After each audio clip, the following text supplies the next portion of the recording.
Imagine acordar no meio da noite, com o calor de um fogo invisível, e perceber que toda a sua cidade está se dissolvendo em cinzas. E agora imagine que o homem acusado de iniciar tudo, talvez seja inocente.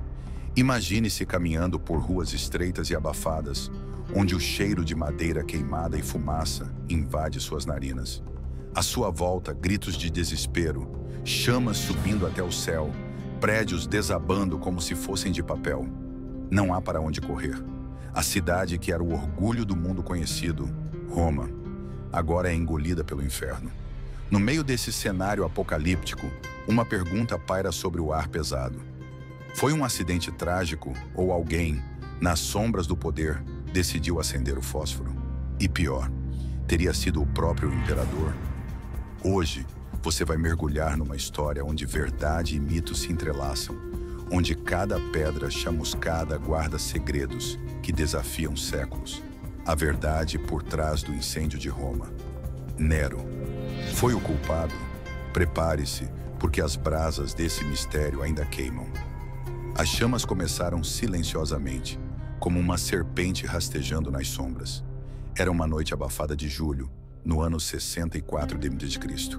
Muitos cidadãos já dormiam, embalados pela falsa segurança das muralhas romanas.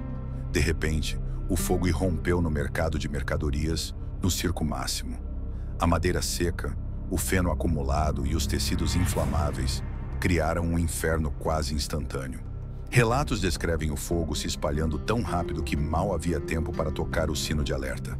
As casas, feitas em sua maioria de madeira e palha, foram consumidas como se fossem apenas papel. Mulheres corriam carregando crianças. Homens tentavam apagar chamas com baldes improvisados. A fumaça subia aos céus, como uma cortina que cobria a lua. Era o prenúncio de uma tragédia que ficaria gravada na alma de Roma. Roma era um labirinto vivo, uma cidade de becos apertados e construções improvisadas. As vielas se entrelaçavam em desordem, criando um ambiente caótico e vulnerável. Casas altas e instáveis quase se tocavam no alto, bloqueando a luz do sol e deixando corredores estreitos sombrios e perigosos. Muitas dessas construções eram de madeira velha, seca como pergaminho. Pequenas oficinas com fornos abertos, lojas de tecidos inflamáveis, cozinhas improvisadas com braseiros expostos.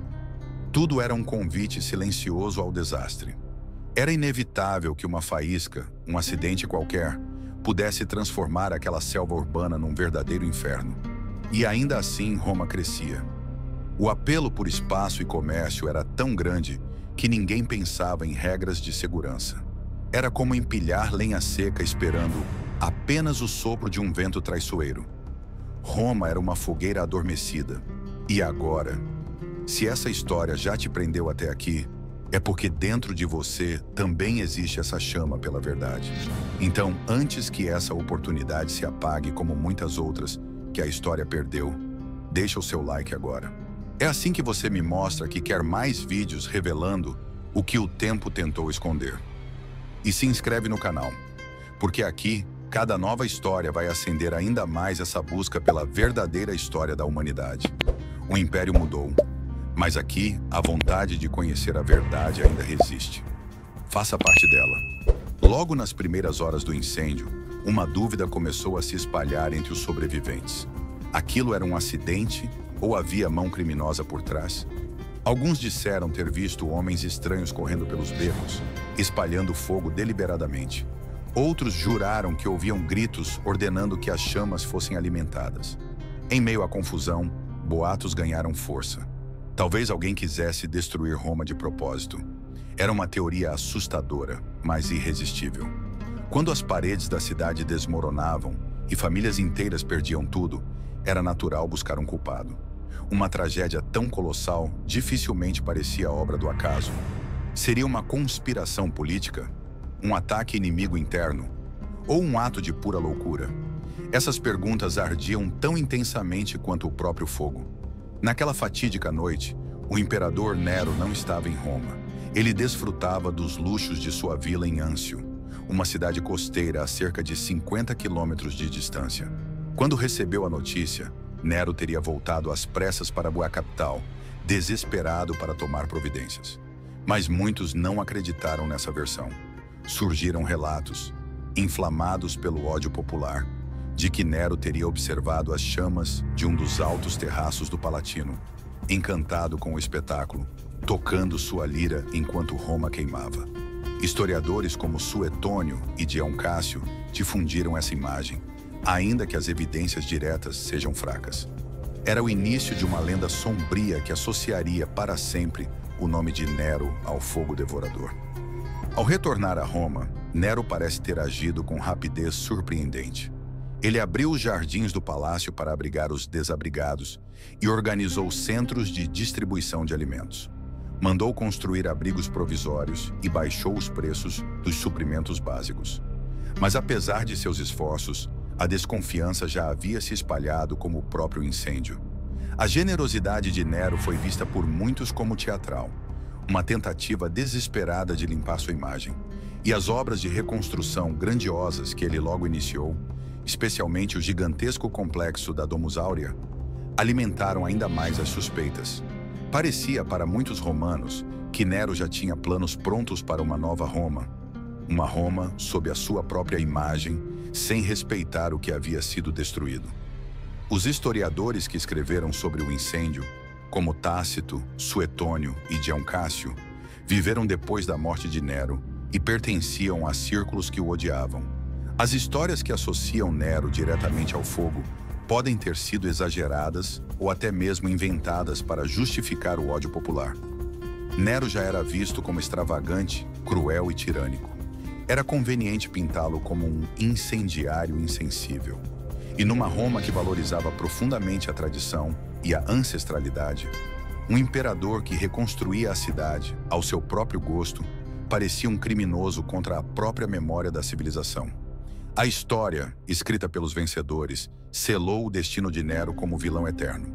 Quando as cinzas ainda cobriam o chão de Roma, começaram as obras de um projeto monumental, a Domus Aurea, ou Casa Dourada, o novo palácio de Nero. Era mais do que uma simples residência. Era uma verdadeira cidade palaciana. Lagos artificiais, jardins intermináveis, salões decorados com ouro e pedras preciosas, tetos giratórios que espalhavam perfumes, um luxo que poucos poderiam sequer imaginar. A pergunta pairava no ar como a poeira das ruínas.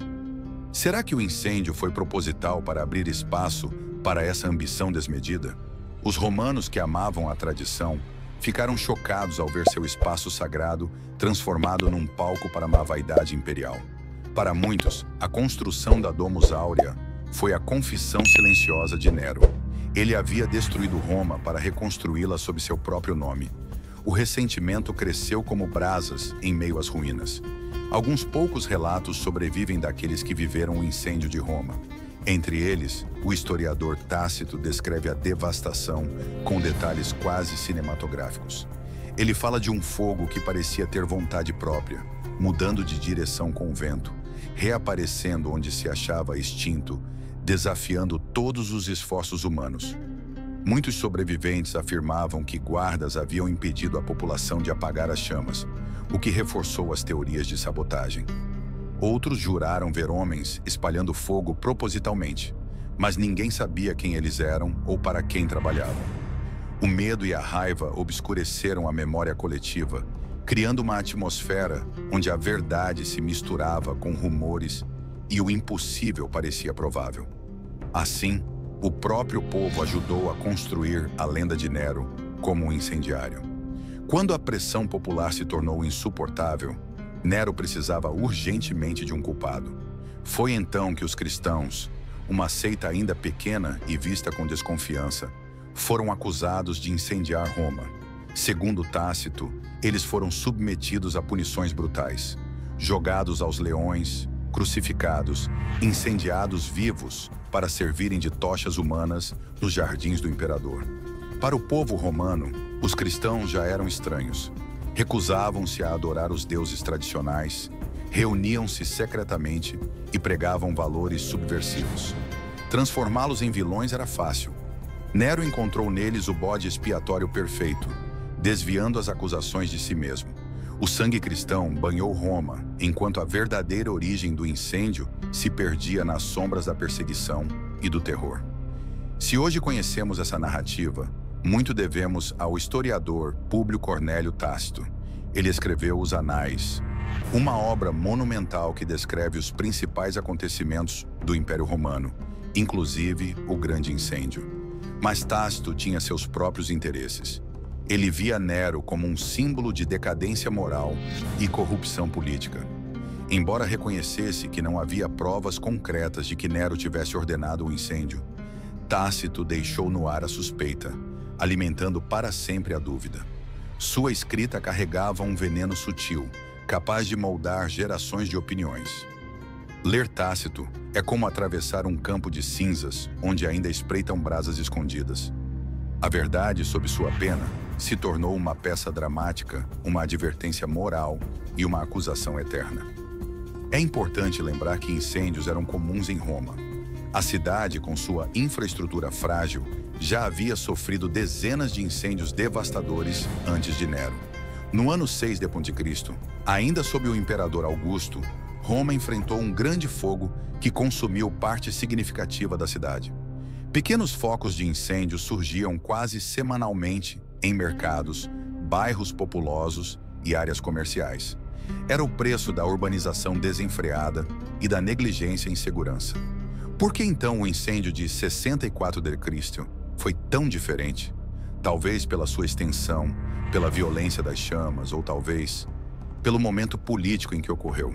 O fogo dessa vez serviu a interesses maiores, sendo usado como instrumento para reforçar ou destruir reputações.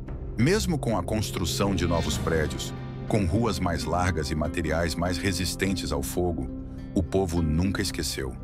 Nos becos, nas tabernas, nos mercados, histórias sussurradas acusavam Nero. Ele virou o símbolo da loucura imperial, da vaidade que não respeitava nem as fundações sagradas de Roma. A desconfiança popular foi transmitida de geração em geração, como uma herança amarga. Para o cidadão comum, que havia perdido sua casa, sua família ou seu sustento, pouco importavam as explicações oficiais. Nero queimou Roma. Essa era a verdade emocional, a verdade do sofrimento vivido na carne, e nenhuma reconstrução dourada poderia apagar essas cicatrizes. Em meio às cinzas e ao caos, os inimigos políticos de Nero começaram a se movimentar. Senadores, generais e governadores provinciais, descontentes com o poder absoluto do imperador, viram no incêndio uma oportunidade. Eles começaram a conspirar abertamente, fomentando o descontentamento popular e planejando sua deposição. A memória do fogo se tornou uma arma política, usada para desestabilizar o trono de Nero. A conspiração culminaria anos depois em uma revolta aberta que forçaria Nero a fugir e, finalmente, cometer suicídio. De certo modo, o fogo que destruiu Roma também destruiu o próprio imperador. Em 68 d.C., acuado por revoltas e traições, Nero viu seu império ruir sob seus pés. Abandonado até por seus guardas pessoais, refugiou-se em uma vila nos arredores de Roma. Quando recebeu a notícia de que seria capturado e executado publicamente, escolheu a morte. Com a ajuda de um servo leal, perfurou a própria garganta, murmurando: "Que artista o mundo está perdendo!" Sua morte marcou o fim da dinastia Júlio-Claudiana e o início de uma guerra civil sangrenta. O imperador que supostamente havia incendiado Roma morreu nas sombras, odiado e temido. Mas, mesmo morto, seu nome continuaria a arder na memória coletiva, envolto em mistério e horror. Quando o incêndio finalmente se extinguiu, Roma parecia um campo de batalha, coberta de destroços fumegantes. Mas do meio do desastre, nasceu uma nova Roma. Nero implementou normas inéditas de reconstrução. As casas deveriam ter paredes de pedra, espaços entre edifícios foram ampliados e estabelecimentos comerciais foram regulados para evitar riscos de incêndio. Ruas mais largas e novos aquedutos surgiram. A cidade ganhou ares de grandeza e organização, como se o fogo tivesse limpado os excessos do passado. Mas por trás da aparência de renovação, o trauma persistia. Cada nova pedra colocada carregava a memória da destruição. A beleza que emergiu das cinzas não apagava a dor, apenas a revestia de mármore branco. Para os romanos, Roma era eterna, mas nunca mais seria a mesma depois daquela noite em que as estrelas pareceram cair do céu. Durante a Idade Média, Nero foi transformado em quase uma figura mítica, o arquétipo do tirano e do anticristo. Em crônicas religiosas, ele era descrito como um ser demoníaco, associado ao fim dos tempos. Alguns acreditavam que Nero não havia morrido de fato, mas fugido para o Oriente, de onde retornaria para destruir o mundo. Na arte renascentista, sua imagem oscilava entre o déspota cruel e o símbolo da corrupção absoluta. Em tempos modernos, historiadores começaram a reavaliar sua figura, buscando separar o mito da realidade. Mas a marca deixada pelo incêndio era profunda demais para ser apagada. Nero, o incendiário, continuava a assombrar a memória do Ocidente, como uma sombra que nenhum revisionismo histórico conseguia dissipar por completo. Alguns estudiosos modernos propõem que o incêndio não foi provocado nem por Nero, nem pelos cristãos. Em vez disso, sugerem que foi resultado de condições perfeitas para um desastre. O verão romano era extremamente seco, as construções eram altamente inflamáveis e práticas urbanas negligentes prevaleciam. Um pequeno acidente, uma lamparina tombada, uma cozinha descuidada, um raio, poderia ter iniciado um inferno.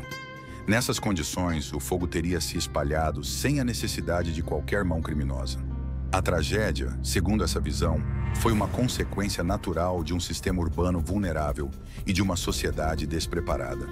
O problema é que, mesmo sendo plausível, essa explicação carece de apelo emocional. O povo precisa de vilões, e a figura de Nero oferecia uma narrativa irresistível demais para ser descartada. Poucos imperadores amaram tanto a arte quanto Nero. Ele se via como um verdadeiro artista incompreendido, cantor, poeta, ator e auriga. Em seus delírios de grandeza, queria ser celebrado não apenas como governante, mas como gênio criativo. Organizou jogos e concursos, obrigando a nobreza a assistir suas performances musicais. Muitos acreditam que Nero enxergava o incêndio como uma espécie de grande espetáculo, uma pintura viva criada pelo fogo e pelas trevas. Essa mentalidade teatral, somada à construção da Domus Aurea, contribuiu para a percepção de que ele teria arquitetado a destruição da cidade por vaidade estética. A arte de Nero era grandiosa, mas também cruel, misturando beleza e horror em doses iguais. Após a morte de Nero, Roma passou por um dos períodos mais instáveis de sua história, o Ano dos Quatro Imperadores. A luta pelo poder revelou quanto a cidade estava fraturada por dentro. O incêndio de Roma, embora fosse um evento passado, ainda ressoava como um eco de advertência. A reconstrução revelou divisões sociais profundas. Os bairros dos pobres foram relegados às áreas mais perigosas, enquanto a elite se apropriou das melhores terras. A tragédia havia reconfigurado o mapa social da cidade. De certa forma, Nero havia mudado Roma mais profundamente do que qualquer outro imperador antes dele. Mesmo morto, ele continuava presente em cada rua aberta, cada pedra erguida, cada suspiro desconfiado que se ouvia nos mercados. Então, afinal, Nero foi o culpado pelo incêndio de Roma? A resposta, envolta em névoas históricas, permanece inconclusiva. Não há provas diretas que o liguem ao fogo. Não existem testemunhos confiáveis de que tenha ordenado ou celebrado o incêndio. O que existe é uma sucessão de relatos, versões e interpretações, muitas delas escritas por seus inimigos. É possível que Nero tenha apenas aproveitado a tragédia para realizar seus sonhos de urbanismo e poder. É possível que tenha sido inocente, vítima das circunstâncias e da má vontade histórica. Ou talvez, no fundo, tenha realmente sentido prazer ao ver Roma queimar, como um poeta louco que assiste sua obra-prima se consumar em chamas. A verdade absoluta se perdeu, como as cinzas levadas pelo vento daquela noite maldita. O incêndio que destruiu Roma no ano 64 d.C. foi mais do que um desastre urbano. Foi o estopim de uma transformação irreversível, na cidade, na política, na cultura e na memória coletiva da humanidade. Nero, o artista ambicioso e tirano controverso, se tornou o rosto dessa tragédia, quer tenha sido culpado ou não. A história, como as cinzas levadas pelo vento, deixou apenas fragmentos para nós reconstruirmos. Fragmentos cheios de paixão, medo e desejo de encontrar culpados. E talvez seja justamente isso que torna esse episódio eterno. Não a certeza da culpa, mas o fascínio pelo mistério. Roma renasceu das cinzas, mas Nero continua preso nas chamas da dúvida para sempre. E agora cabe a você decidir. Foi Nero o incendiário cruel? Ou apenas a vítima mais famosa de um destino que ninguém podia apagar? Se esse mergulho na história já tocou algo dentro de você, então algo em você já começou a mudar. Conhecer a verdade transforma. Entender o passado te fortalece para enxergar o presente com outros olhos. E se de alguma forma esse vídeo acendeu em você a mesma chama que me move a contar essas histórias, então eu te peço uma coisa simples. Deixe o seu like. Ele é o sinal de que essa jornada valeu a pena para você. E se inscreva no canal, porque a cada história revelada, a cada verdade desenterrada, você vai crescer ainda mais. Juntos vamos reconstruir o que o tempo tentou apagar. E você já faz parte disso.